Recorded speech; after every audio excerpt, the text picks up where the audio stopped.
Hey everybody, welcome to the United Stand. It's Brentford against Manchester United preview time. Football is back and we've got lots to talk about. This game is so layered, it's unbelievable. There's some stunning stats about Brentford and how, well, one from the very start. There's only a 7% chance there'll be a clean sheet in this game across Brentford's home games this season, which means there's going to be goals. How will Manchester United line up in this game as well? You may know more than me, because by the hour, we're finding out who's injured and who's not. But very key players like Martinez and Casemiro, what involvement will they have? This is a must-win game for Manchester United. It's great to have football back. We're still remembering the chaotic win and fantastic win against Liverpool, but we're going to have to be more structured over the next week. Brentford away on Saturday night, Chelsea away on the Thursday, and then Liverpool at home again on the Sunday after that. 3 massive Premier League games. Take a look at that league table next to me.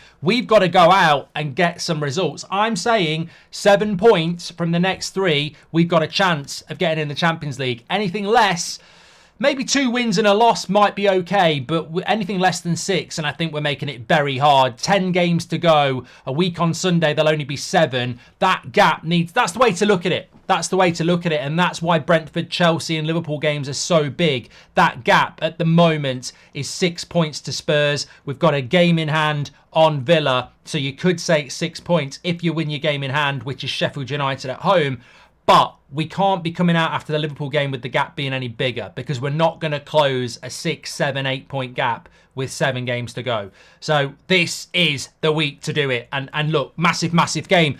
Brentford, of course, have their own their own battle going on. They're potentially in a relegation battle. I don't see that, but I think the real battle is Ivan Toney putting himself in the shop window. So we've got to get it right at centre-back. Now, look, that's my predicted team for Manchester United. There are going to be goals. Let me just give you some stats around this game before we talk about the lineup and how I think Man United need to play, because it's about how we play in this game against Brentford. It's not just about the lineup. And that's why, for me, someone like Scott McTominay could well feature. I haven't got him in the team, but he could be very important. We'll talk about that in a moment. He was very important in the game at Old Trafford. They're winning that game 1-0 Brentford going into stoppage time. In fact, if you remember famously, they were winning 1-0. I think one of their defenders won a corner and he's given a high five.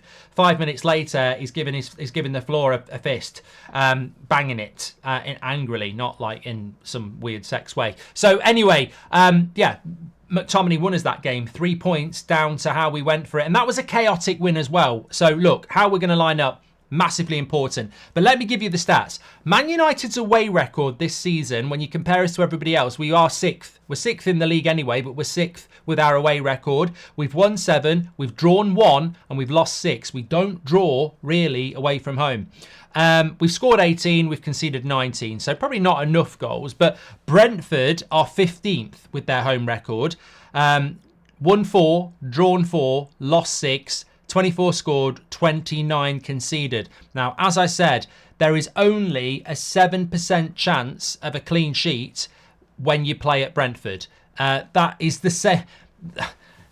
They've got exactly the same record as Sheffield United and Burnley. So that tells you what Brentford's home record is like in relation to goals. There are goals at Brentford this season, and you'd expect that on Saturday night. So expect goals. There's an 86% chance when Brentford play at home that both teams will score.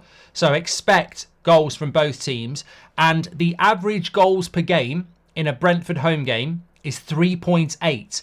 So we're not going to get a clean sheet. There's nearly a 90% chance that both teams will score, and they're averaging 3.8 goals per game at home, Brentford. So basically 3-1, 2-2, 4-0. These are popular scorelines when Brentford play.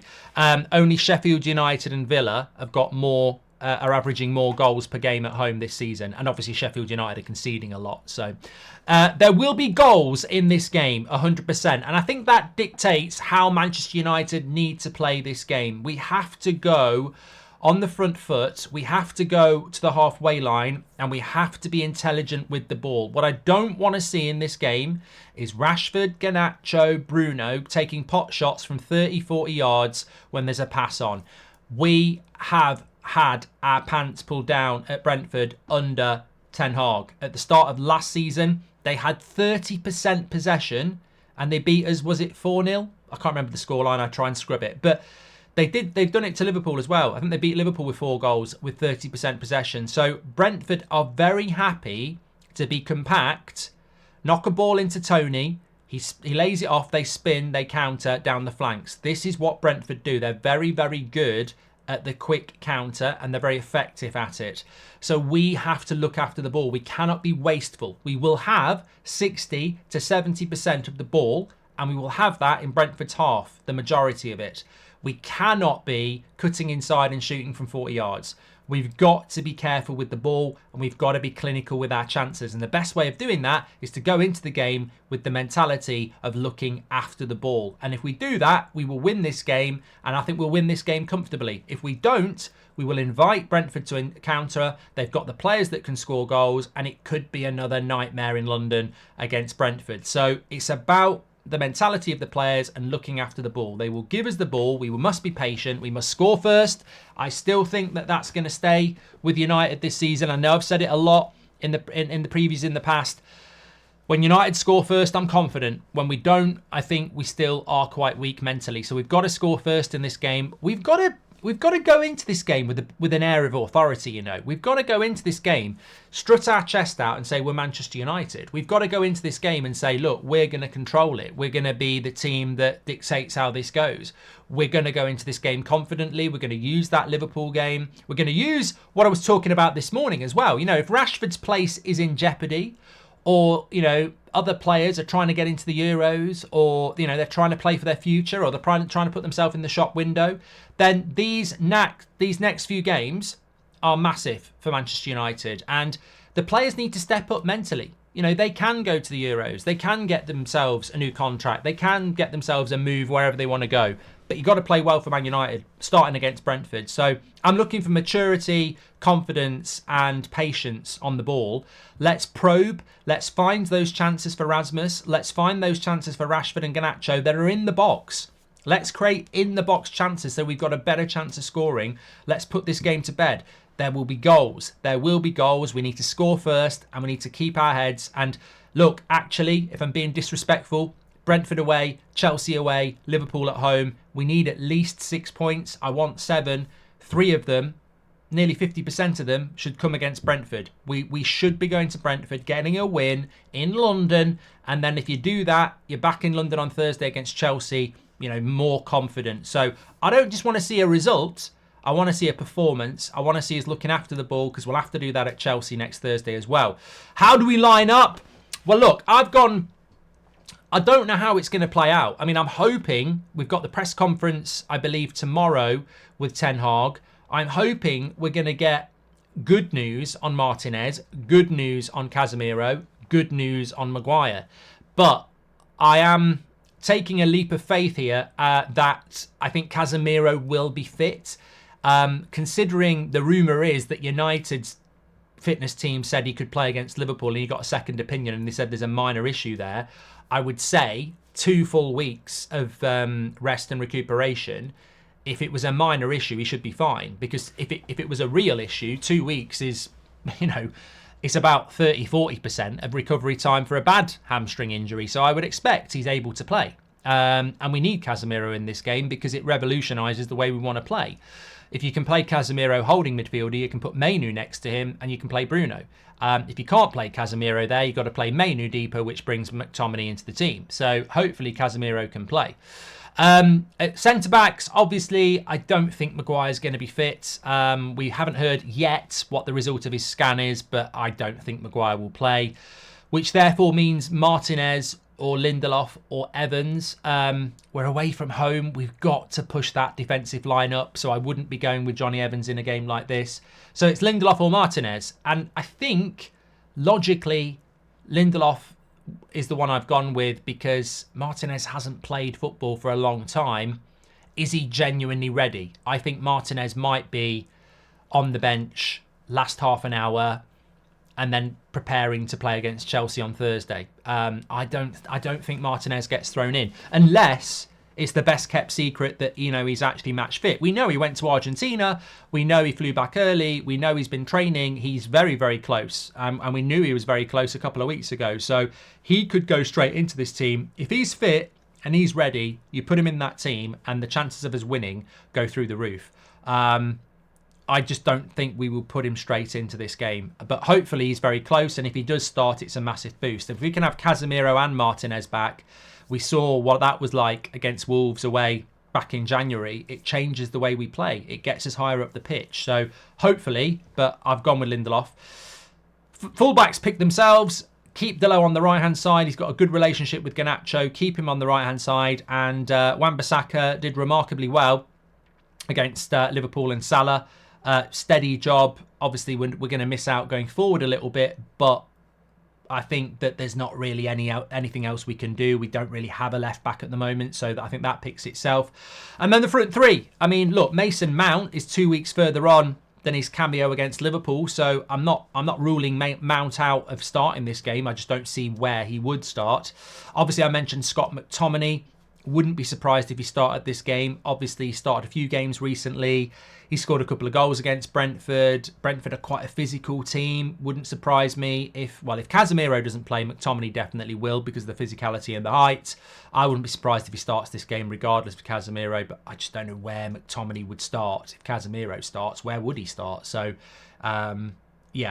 probably wouldn't start if Casemiro's fit. But the front three picks itself. Højlund is played on international duty. He's absolutely fine.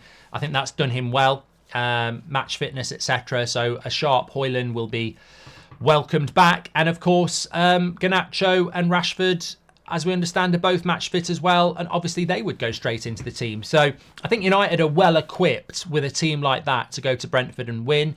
Obviously, we have been architects of our own downfall in the past, and we have to remember we are Manchester United. We are capable of losing this type of game.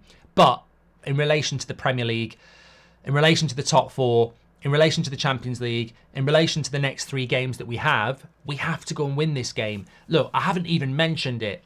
Ten Hag being sacked. I mean, look, I don't think any of us really want that to happen at the moment. I don't want it to happen in the summer. You lose a game like this, it all starts again. And that's the precarious nature of Manchester United at the moment. Yeah, we've got an FA Cup semi-final against Coventry, but that's still a few weeks away. We've got massive games to come before them that can heap pressure onto this team and onto this manager. There is a momentum. There are players coming back. They have things in sight like the summer and the Euros and potential transfers. I expect to see a step up from these United players now to prove their worth, to put themselves in the shop window for the Euros or whatever else it is. We've had a really bad season. Let's finish the season strongly with a bit of momentum, and maybe we can get Champions League football. Maybe we can win an FA Cup.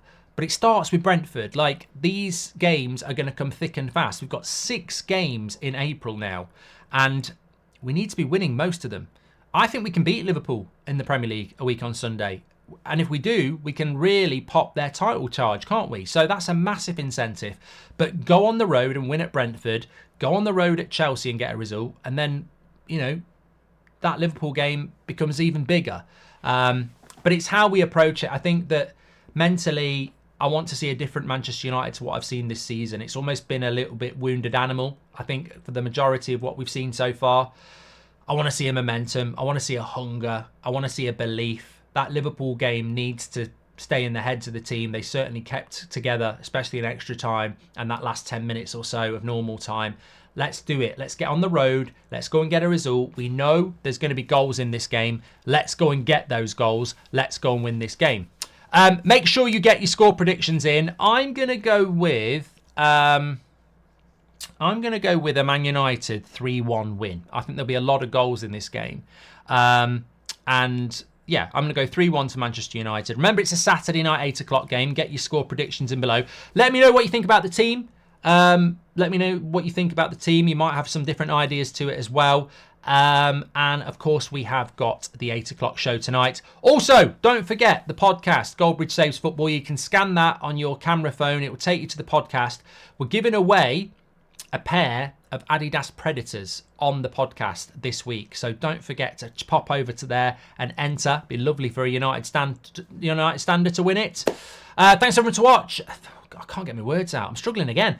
Thanks everyone for watching. Make sure you smash a like on the video and subscribe. Get your comments in below. I'll speak to you on the next one. Football is back. This is what we want. This is what we deserve.